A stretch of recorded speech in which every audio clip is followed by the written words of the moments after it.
Hey everyone, I'm so excited. Today is International Women's Day and I have a good friend and collaborator here, Ilona. I don't want to say your last name incorrectly, so I'll let you say Ilona here, who is the founder of Nutrition Balance, and it is one of my favorite meal plans because I've had not only the best results on her plan multiple times, the food tastes amazing. Like, it's super yummy. It makes me feel like I'm such a bad cook, but anyway, I'm not. I'm a great cook. So thank you for being here. Of course, I love coming here and chatting with you. And yes, the audience. And now, you know, normally when people come, they don't, you know, she's a Nutrition Balance founder. They don't want to get bigger. But in this case, I love seeing a pregnant belly. Tell me, we're talking about working expectant moms. What's it been like for real this time? What's it been like? I mean, it's been 6 months now, and you know, being an entrepreneur, running a business and having employees and making sure everyone's happy and customers are happy and everything is running smoothly from production to staffing to all kinds. And while you're dealing with morning sickness and nighttime sickness in the first 3 months, and you know, you're trying to be balanced and look normal with your staff and look normal with everybody else. So you're trying to keep up with, you know, just the balance of day to day and even cooking at home and, you know, grocery shopping. And changes in your body, yeah, right? that too. Yeah. And the changes, and now it's that time where you're growing and expanding and clothes don't fit and nothing fits. And I bet you haven't even bought a piece of maternity clothes. No. Am I right? No. Yeah. What are you gonna do? Do you just size up and like buy stretchy stuff and will you buy something, or are you gonna stretch the crap out of all your clothes? I mean, this is a small dress that somehow still fits me. Right. It's very tight. Right. But we'll see what happens. I mean, I still have 3 months to go. And I remember my first pregnancy. I used to shop at this store called Time. Do you know it? It's a maternity store. Okay. You don't want to know it. Sorry, Time. When I look back at my fashion choices, I'm like, oh, who was that? Like, I'm burning all those photos. That's what it is. Yeah. So what's been the biggest, you know, there's a lot of expectant moms that, first of all, was it being pregnant? I know for me, I was excited in my first pregnancy. I don't think, the only fear I had was delivering the baby, you know, like at the end. But I took the classes. Did you book classes? Are you going to do the Lamaze classes? I didn't book it yet. I'm actually just looking into it now. You are, okay. And I might start in the next few weeks. Pardon me. Now I'm just reading baby books and YouTube videos. Did you?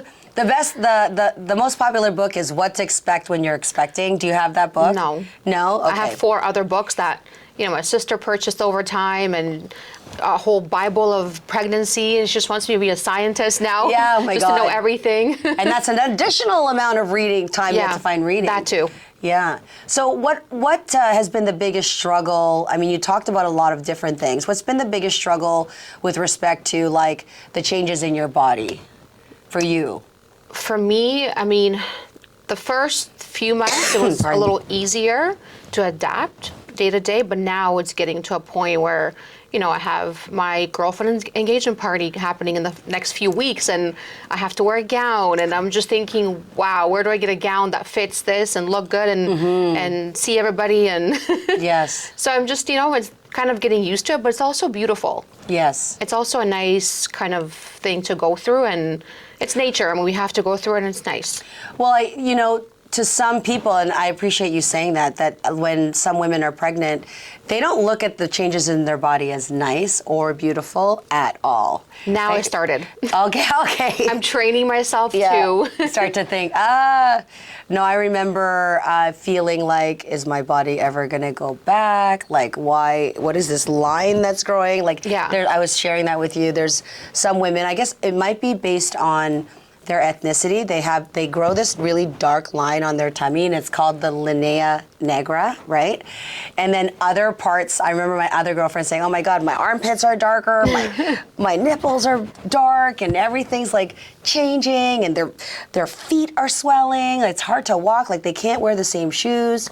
So just know that if you are expectant mom, you're probably terrified right now, horrified right now. But these are just normal things that women go through. And it's really important that you communicate those concerns to your partner, because I think your partner can help a lot in helping to reassure that you are beautiful, that they love those changes. Hopefully that's the perspective they have, because I know for me, during my pregnancies, like the partners that I've had they loved every part of the pregnancy. I was very, very fortunate.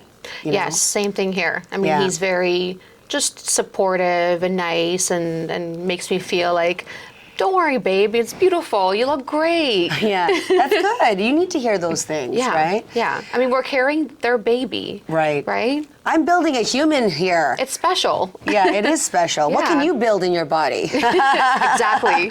Resentment. I'm just kidding. Yeah. Yeah. So how do you manage your workday? Is there anything different in your routine previous to pregnancy? Like what's changed in that, if anything? Lifting heavy things. If I have to, pull up a box and move boxes around that are 25 pounds and over, let's just say, or 30 pounds, I'm thinking twice, okay, should I do that? Should I not do that? Should I ask for help? Or I'm being a little bit more cautious with what I'm doing day to day. That's great. And even with fitness, like working out. Have you continued? Just recently I started a month ago, but even because the weights. Were you afraid to continue to work out? I was always thinking about it and just extra cautious, but then now I'm getting more comfortable around the idea, and now I'm getting back to maybe 10 to 15 pounds compared to 30 to 40 before. Like 10 to 15 pounds of dumbbells, okay. Which is super light, but yeah, that's okay. It's movement. Yeah. I think it's important to have movement. Yeah. From what, I'm speaking from the fact, for those who don't know, I've had 4 full-term pregnancies. So I've been a mom, I've carried 4 babies full-term. And so I know every pregnancy was a little different, but I was so fortunate. Like, if I knew that I could make babies like that, I would have made a living off it.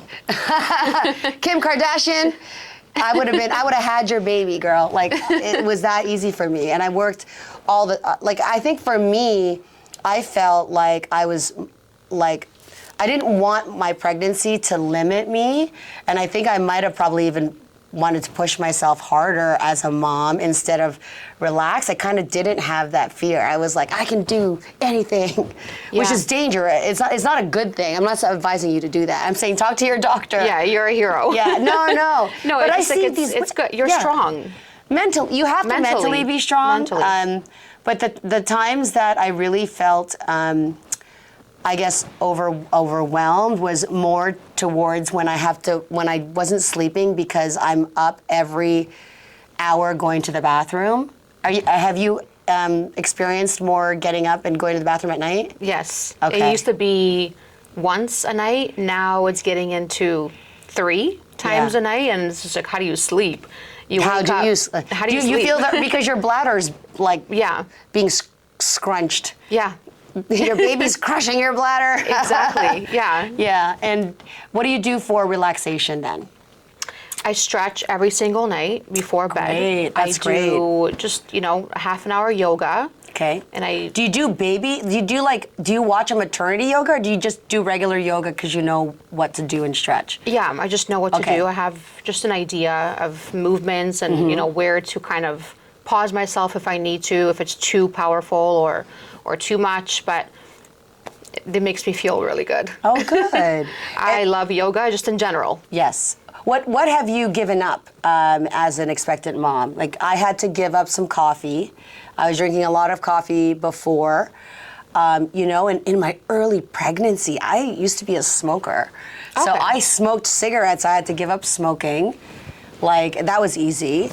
And then I drank, I want to say considerably. I enjoyed, I've always been in the entertainment industry and very social, so I had to reduce my alcohol. I actually didn't drink during my pregnancies either, but I did have a glass of wine here and there because I always consulted with my doctor because everybody's different. Mm-hmm. What about yourself? What has been your choice when it comes to alcohol or any other vices? With alcohol, even pre-pregnancy, I kind of stopped drinking as much. It was getting limited. Okay. Maybe once a month at an outing, but even then I would have maybe a drink or two, like a cocktail or martini. So that wasn't really. No, yeah. it wasn't a big. And even right now, I don't necessarily miss alcohol. Right. I feel okay without it. Yeah, me too. I started that.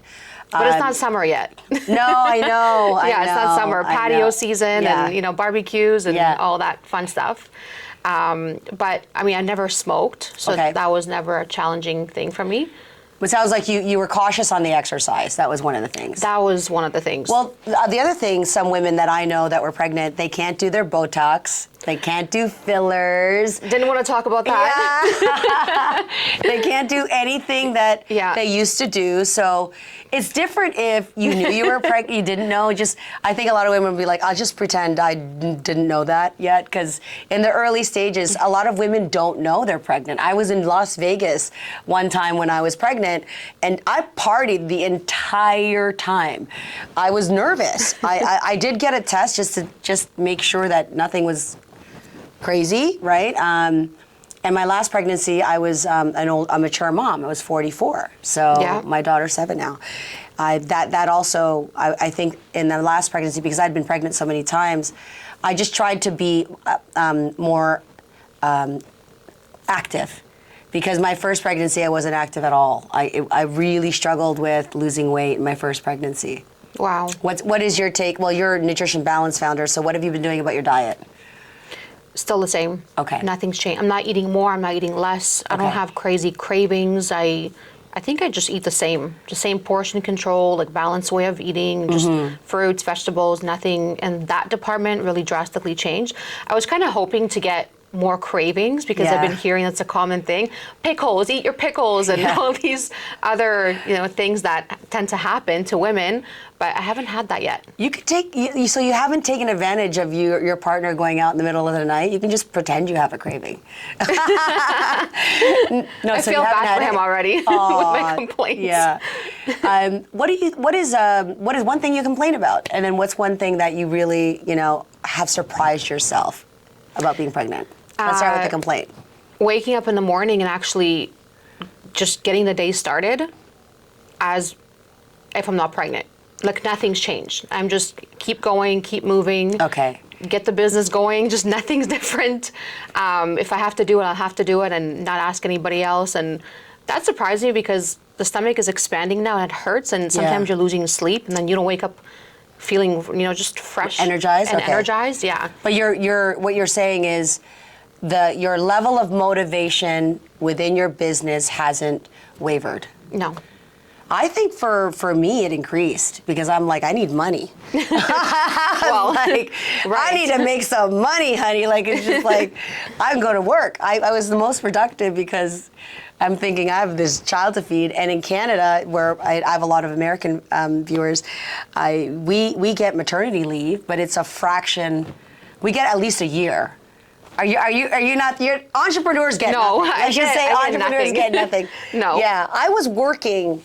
I was in the workforce with my first 2 pregnancies, and I worked. So I did get mat leave, but I didn't take. I actually gave my husband at the time the paternity leave, because at the time my income was higher, and he was happy to stay home and take the paternity, and it just made better financial sense for me to go to work. Yeah. Right? Sometimes it just does. I mean, you have to kind of go based on the current situation. Mm-hmm. Well, you're an entrepreneur and an expectant mom. What advice would you give to women who are both entrepreneurs and expectant moms? That's a great question. She's like, you give me advice, honey. Yeah, I'm sure I you think can we give all advice. need it. Yeah, And just, yeah. keep going. We need all the support that we can get from our friends and family and partners, and, just think of it as you're expecting for your child and for yourself, and you have a bright gift coming along within a few months or however long it takes, but just keep going and feel good and look your very best, and don't worry about anything else. It's all going to be fixed once we get that child out. Yeah. Once it's out, everything will be back. No, I think that's great. And not every expectant mom, whether you're an entrepreneur or working, is in a double income household. Not every expectant mom has the support of a partner or family. So I also wanted to talk about the support that you can have or that you can ask for because there's a lot of women too who kind of want to do everything and not ask for help, and then just get burdened and wonder why they're so friggin' tired. Yeah. Because they don't ask, and they don't ask, they don't want to tell people that they are in need of support. Exactly. Right? So I think that my advice is that if you're feeling that way, don't get to a point where you're going to crash and burn. Like, talk to your physician. There's community services. There's a lot of other moms that are willing to help. There's a lot of women that are willing to help other women, and there's some really great men out there that could help too. So find a support group. Use social media if it inspires you, but turn it off if it doesn't, because that's one thing, is that you can get into comparisonitis. You see this other mom carrying 500 pounds and doing these exercises and doing a handstand and backflip pregnant. I'm like, I wouldn't want to do that anyway, but like I did that before. I'm like, oh my God, like, look at her making organic meals from her garden. Like, I don't have that. That is the thing with social media too, because there are so many things going on, and we tend to compare, and then we look at ourselves and say, oh wow, she's doing that, but I can't.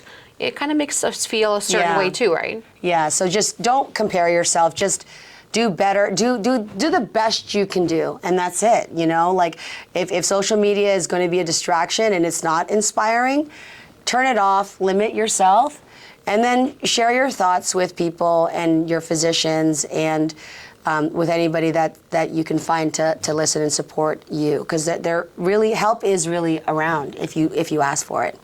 Okay, so thank you. You're welcome. So I'm gonna have her back when this is out. When she is out, with the little baby. Oh my God, yes, we have to do that. Then we can talk about what's it like working as a working mom with a young one, because that also, I'm sure you'll find some other great tips for us to share with you guys. I definitely will. Yay. And where can they follow you and learn more about Nutrition Balance? Nutrition 2_ balance or nutritionbalance.ca. And I'd love to hear all about you and your story, and We'll see you next time.